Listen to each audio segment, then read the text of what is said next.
Em primeiro lugar, a gente viu, pelo menos alguns viram outro dia, o nome do Mel Gibson nos trending topics do Twitter, né? O que aconteceu, né, com o Mel Gibson? Aí a gente vai descobrir. Ele está dirigindo um filme sobre a família Rothschild. Uma das famílias ícones da visão do globalismo, né? E ele está exatamente atacando a nova ordem mundial, que é essa turma aí de Davos, globalista, Jorge Soros. Essa turma que na pandemia mostrou suas garras com tudo, já vinham tentando antes com um alarmismo climático, e na pandemia viram ali um caminho, uma avenida aberta, né, para poder testar esses limites. E, má notícia, spoiler, né, o Ocidente fracassou no teste. O Ocidente se mostrou subserviente demais aos especialistas, aos embusteiros, picaretas como o Dr. Fauci da vida, né? E com isso, nós viramos províncias chinesas.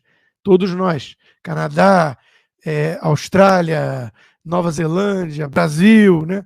E com isso, STF, companhia, consegue tomar decisões ignorando a Constituição do país, o povo, a soberania nacional, porque a OMS disse. Então, esse é o globalismo, essa é a nova ordem mundial, tudo muito perigoso, tem que estudar sobre esse assunto, eu tenho feito isso. Não é teoria conspiratória, não é coisa de chapéu de alumínio, são coisas confessadas por famílias como a da Rothschild, né? Então o Mel Gibson tocou na ferida, o cara é macho, cabra macho, né? Tem vários filmes ali mexendo em alguns vesperos, e parabéns para o ator, um dos mais conservadores ali de Hollywood, né?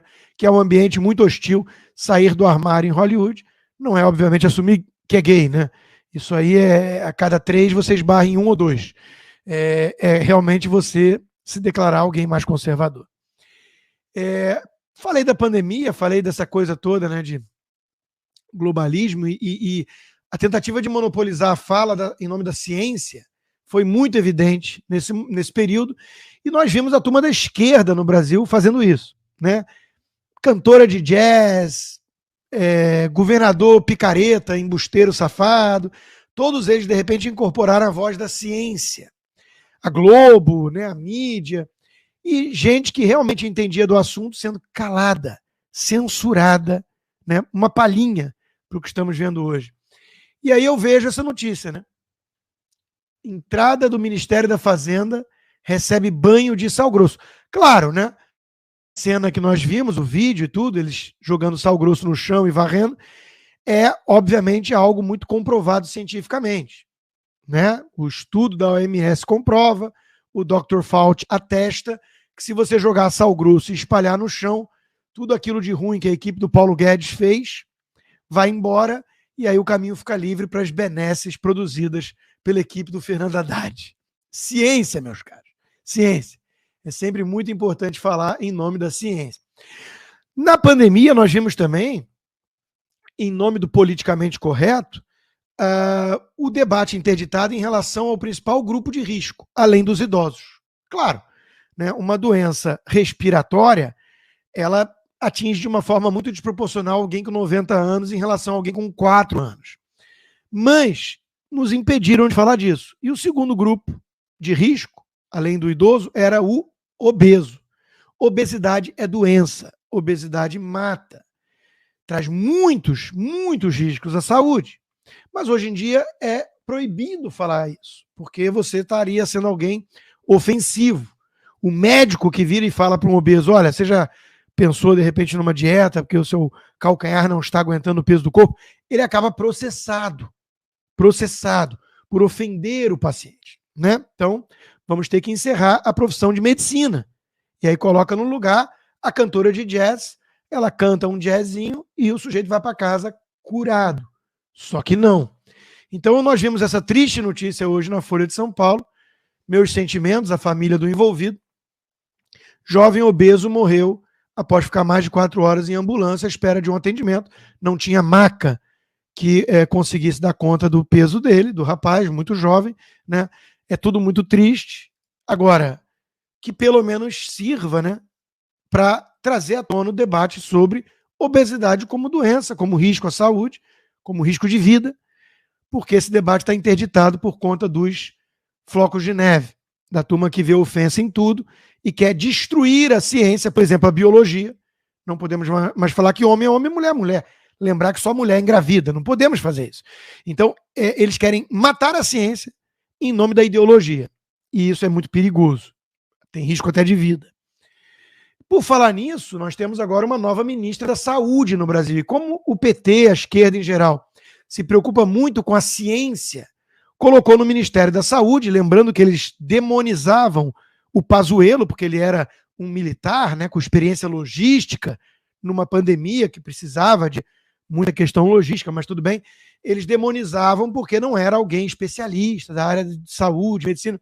E eis que o PT colocou uma socióloga, né? Nízia tomou posse, criticando a negação da ciência na gestão de Bolsonaro, e ela é uma socióloga, porque a gente sabe que quando você faz sociologia, você vira o maior especialista em medicina, em saúde do planeta, né? Então é isso que temos para o jantar no governo petista.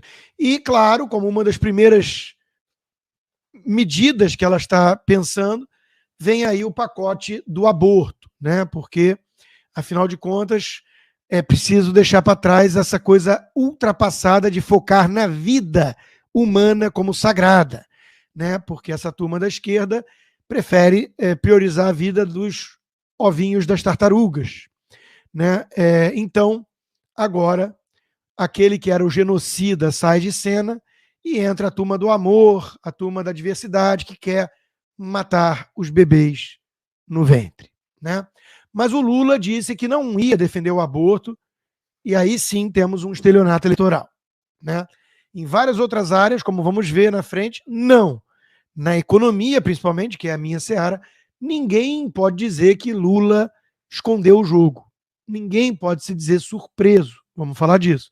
Mas nessa área houve estelionato eleitoral. Claro, para a pessoa minimamente atenta, que faz o dever de casa, todo mundo tinha obrigação de saber que a turma do PT é abortista, né?